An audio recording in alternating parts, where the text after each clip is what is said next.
Hello everyone. I felt like I should talk more about the chain rule. This appeared on quiz 4 and it was not performed very well. So I want to talk about the chain rule. The chain rule is a technique we use to differentiate a composite function. So if y is a function of u and u is a function of x, okay? Then dy by dx is dy by du times du by dx. The other way of writing this, we can write y prime is f prime of u multiplied by the derivative of u, okay? So we use this technique to differentiate composite functions, okay? A composite function is a function you get by combining two or more functions. For example, if I have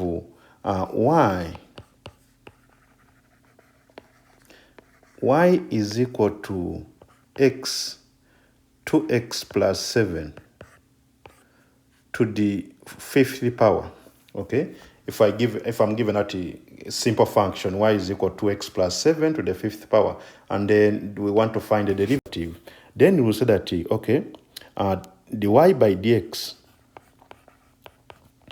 is dy by du times du by dx. Now, we have y is 2x plus 7 to the fifth power. So u is the inner function. U is already the inner function, okay? This is the inner function. So we let u equal to 2x plus 7. So this means that if you take the derivative of u with respect to x, then this is 2, because the derivative of 2x plus 7 is 2. And then y will be equal to u to the power 5. So it also means that dy by du, if you take the derivative of y with respect to u, this is 5u to the fourth power. So you now combine the two and say dy by dx is dy by du times du by dx. So dy du is 5u to the fourth power, and then du dx is 2. So we're going to get the answer as 10u, but u is 2x plus 7 to the fourth power. So that is the derivative of this function if we use the chain rule. Sometimes we are given a question in a function notation. For example, we have f of x equals to x squared minus 8x plus 20, then the square root. And the question is asking us to find the derivative of the function.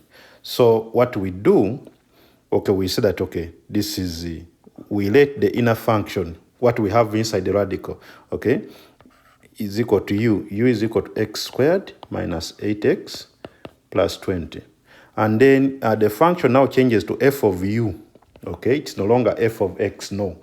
It's now a function of u. So this will be called the root of u, which is the same thing as u to the 1/2. So what is the derivative? What's the derivative of the function with respect to u?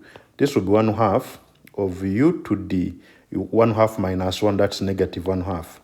So what we also need, we need to get the derivative of u, okay, with respect to x. This is 2x minus 8. So the derivative of the function with respect to x will be the derivative of the function with respect to u times u prime. And this is, just plug in what's the value of fu, which is 1/2 of u to the minus 1/2 times du dx u prime, okay? U prime, which is equal to 2x minus 8. So the next step is to plug in what u is, and then that will be the answer. So we have f prime of x is 1/2 of x squared minus 8x plus 20 to the negative 1/2, then times 2x minus 8x 2x minus 8. So that's the derivative of the function by the chain rule. So in function notation, if you are given a function h of x is equal to f times g of x, okay? So what you need to do in function notation, you let u equal the inner function, which is a g of x, and then you say the derivative of h prime of x, which the derivative of h of x is f prime of u, okay, times u prime. So you take the derivative of the function with respect to u, then times the derivative of the inside, and multiply the two. That's the chain rule if you are given in function notation. So there are lots of questions about this, and I want to talk more about this, maybe 5 or 6 more examples. So this will be example 3. Suppose I have my function as f of x equals to 5e to the x squared minus 4x plus 1, which is an exponential function, okay? And then I want to get the derivative of this function at x is equal to 0. What is f prime of 0? The question is, what is f prime of 0? Okay, so what we do, we begin by taking the derivative of the function. So I let u equal to x squared minus 4x plus 1. So u prime is equal to 2x minus 4. And then you now have a function in terms of u, that is a 5e to du. So the derivative of this, if you take the derivative of the function with respect to u, you will get 5e to du. Now we link the two derivatives, u prime and f prime u. So we have f prime of x is f prime of u times u prime, which is the chain rule. Okay, this will be 5e to the x squared minus 4x, this is x squared, minus 4x plus 1. Then multiply this by the 2x minus 4, which is the derivative of the inside, and that is the derivative of the function. So what you need to do is to evaluate what is the f prime of 0. Plug in x is equal to 0. You're going to get 5e to the 1, okay, times 2 times 0, that is it. So times the negative 4. So this will be negative 20e. That is the value of the derivative at x is equal to 0. So example 4. Suppose we have a function f of x is 2 times the natural logarithm of x squared minus 3x plus 4. So the thing is, always identify the inner function and let it be equal to u. So I let u equal to x squared minus 3x plus 4. So I have the derivative of this function is equal to 2x minus 3. Now f of x is no longer f of x, but it is now f of u, because we have replaced the inner function. We have substituted the inner function with u, and this is equal to 2 natural logarithm of u. Okay, so let's take the derivative. It means that if you take the derivative with respect to u of the function, then you get 2 times, the derivative of a natural logarithm is 1 over u, so it will be 2 out of u. Now, the chain rule links the two. The derivative with respect to x will be the derivative with respect to u times u prime, okay? And this equals to 2 divided by u, okay? U is x squared minus 3x plus 4, okay? And then multiply by u prime, which is 2x minus 3. So you can combine this and have it as 4x. You distribute 2, cover the parenthesis, and have 4x minus 6 divided by x squared minus 3x plus 4. So that's the chain rule. Now, what happens is we can combine the product rule and the chain rule and bring a equation, involving a product and then the chain rule. So if give you a equation like example 5, let me call it example 5. Example 5, okay?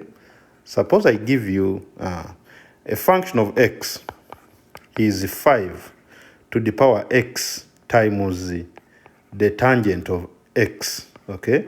So x squared times the tangent of x. Look at that. So this will be solved by the chain rule. What we need is something like 5 to du, and we take the derivative of this function. We know what we get. So I let u equals to x squared times the tangent of x. Now this is a product of two functions. U is a product of two functions. It is a product of x squared and then tan x. So u prime, we go by the product rule. Take the derivative of x squared and multiply by tan of x. Then plus, keep x squared and take the derivative of tan x, okay? Yes, so u prime will be equal to 2x tan of x, okay? Plus x squared times sec squared of x. When you take the derivative of tangent, you get sec squared, okay? So now we have f of u, because it was f of x, but now it has changed to f of u, is equal to 5u, okay? So what's the derivative of this function? Remember when we talked about exponential functions in class, we say this is f prime u will be 5 to du, then natural logarithm of u. Then take the derivative of u, get 1, okay? So we write now f of x will be f prime of u times u prime. So this will be equal to f prime of u is 5u, or this is natural logarithm of 5, not natural logarithm of u. It's natural logarithm of 5, okay? So 5 to du, but u is x squared, okay, times tan of x. And then multiply this by the natural logarithm of 5. Then times the derivative of that is it's so long. Okay, so let me write this on next page because it won't fit. Let me just write here u prime, and this will be exponent, which is x squared. F prime of u is 5 to the tan x, so x squared tan of x, then times natural logarithm of 5, then times, okay, 2x tan of x plus x squared, sec squared of x. So that's the derivative of that function. You know, the exponent was a product of two functions, so it is a chain rule, but again, you use a product rule somewhere to take the derivative of this function. Oh, what about if we have a function which is a function of z is the arcsine of z, then plus a 4. Suppose I have that function, and the question is find f prime of z. You know, you have such a function, okay? So we still need the chain rule to take the derivative of this function. So what we do, we let the inside, which is the function under the radical, u is the arcsine of z plus a 4. So what's the derivative of this function? You know, when you take the derivative of a sine inverse, we get this as 1 over the square root of 1 minus z squared, okay? And when you take the derivative of 4, you get 0. So I now have my f of z, okay? It's no longer f of z, it is f of u. It changes now to f of u. So f of u is the root of u, okay? And this is u to the 1/2. So if you take the derivative, f prime of u, you get 1/2 of u to the minus 1/2. Because 1/2 minus 1, you get negative 1/2. Now the chain rule is linking the two, you know, linking the two derivatives. So I have f prime of u right here. It is 1/2 of u to the minus 1. U prime is equal to 1 over the root. F prime of z will be equal to f prime of u times u prime, okay? But f prime of u, you know, so I get 1/2, okay, of u to the minus 1/2, and u is the arc sine of z, okay? And then plus a 4. This is raised to the negative 1/2. Then times u, so this is times 1 over the square root of 1 minus z squared. So that is the derivative of that function, okay? It is a chain rule, okay? But at the same time, we bring in the inverse trig function. So you have to master each and everything. So that's that I want to talk to you about the chain rule. If you have intentions of retaking quiz 4, then this is very, very important. Next, I'll talk about implicit differentiation in the second video.